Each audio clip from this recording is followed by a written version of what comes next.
أَيَوَدُّ أَحَدُكُمْ أَن تَكُونَ لَهُ جَنَّةٌ مِّن نَّخِيلٍ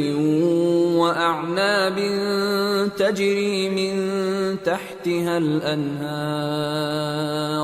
تَجْرِي مِن تَحْتِهَا الْأَنْهَارُ لَهُ فِيهَا مِن كُلِّ الثَّمَرَاتِ وَأَصَابَهُ الْكِبَرُ وَلَهُ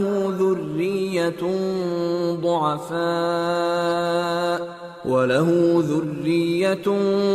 ضُعَفَاءُ فَأَصَابَهَا إِعْصَارٌ فِيهِ نَارٌ فَاحْتَرَقَتْ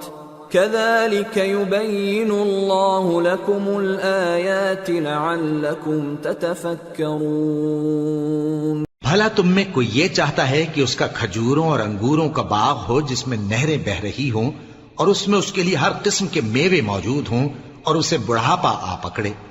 اور اس کے ننھے ننھے بچے بھی ہوں تو ناگہاں اس باغ پر آگ کا بھرا ہوا بگولا چلے پس وہ جل جائے۔ اس طرح اللہ تم سے اپنی آیتیں کھول کھول کر بیان فرماتا ہے تاکہ تم سوچو اور سمجھو۔